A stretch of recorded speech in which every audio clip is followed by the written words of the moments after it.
Hello all. In this video, I am going to discuss how we can set up a robot not to run on public holidays or any specific days that we are going to give. Okay. So for example, let's say I am in the folder called shared folder. I have a process called bank recon. Okay. So this process the robot need not to run on a public holidays. For example, you can take just today is a public holiday, right? So it should not run this process. So how we are going to set up this? Okay, for first, obviously you need to have a process. You need to go to triggers. So I've already created trigger bank recon, which is going to run for every 1 hour. Okay, this is the trigger details you can see. So how we are going to, so today I am going to assume, just assume today is a public holiday, or maybe like there is a holiday in some other country, right? So if you don't want to run board to execute this particular process, so this bank recon trigger is associated with the process that I have just shown you. Okay, so if you just click on edit, so you can see the bank recon process is associated to this trigger. Okay, this is a time-based trigger. So every hour it is going to run this process. So but I don't want, let's say we already assume that we don't want to run this process today, so no calendar. So this is the setting that we are going to use, non-working days restrictions. Okay, so how we are going to set up this? So for that you need to go to your tenant settings. Okay, just go back to your shared folder, and where you can see on the left hand side top, so you can see tenant, you just click on this tenant, you can see some settings. So where you can go to settings, so orchestrator application settings, so this is the button, menu item you need to go to. So just click on settings, and where you can see there is a non-working days option, so just click on that. So now here there are two ways that you can specify today is a public holiday, or maybe any holidays, right? So you can just download a sample CSV file. So let me show you the sample CSV file, how it looks like. Just let it open.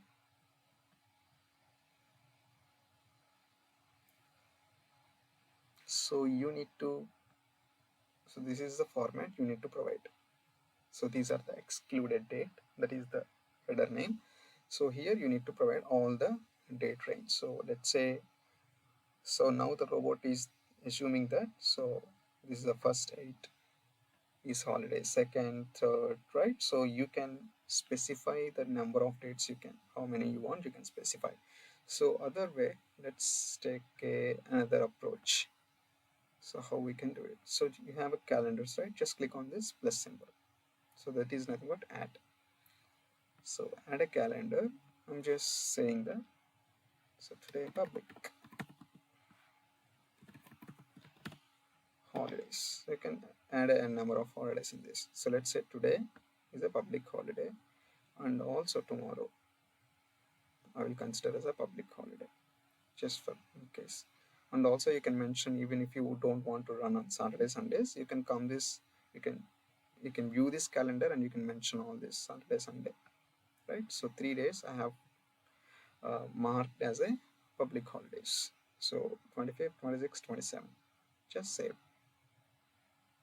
That's it. So your criteria has been saved. Now go back to your shared folder. So here we need to go to triggers, and now it is going to run in 36 minutes. So I don't want to run it, right? So because today is a holiday, so just click on edit.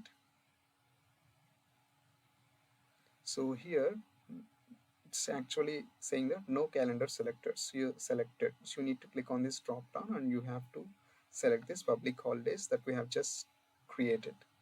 So just click on update. And invalid runtime configuration, it's because I don't have a proper production environment for this. So just to demo, I'm just remove that and just, it's okay, just create it. Okay, so now if you see, because we have selected, so today is a public holiday and also tomorrow is also public holiday, right? And also 27th. So we selected 3 dates, right? So that is why it will run after 2 days. So what is the next execution time? Maybe 8:28. Okay, so 8:28, 12 a.m. GMT. So it will execute after 3 days from now. So this is the way you can set up how. So if somebody asked in interview, so how you can set up a non-working calendar, right? So you have to go to tenant, go to settings, make sure you have a non-working days setup. So there are two ways you can say: download a sample CSV and enter all the dates you require for any month, right? So for future months, if you want, you can, or you can create a calendar. So just add a calendar and you can name it. You can create a number of calendars, and also you can see these are the selected dates that we have given before. Okay, if you want to change, you can change. Even if you want to delete, you can delete. So currently, let's say if you want to see, if you want to delete, you can just say click on delete, confirm action yes. So now you cannot delete this. Why? Because this is already associated with our trigger that we have created. Okay, you cannot delete the calendar. It has one or more schedules using it. Okay, the trigger has been using this calendar, so you cannot delete. So how you can delete? So you have to go to your triggers and edit the trigger and just unselect, so remove it.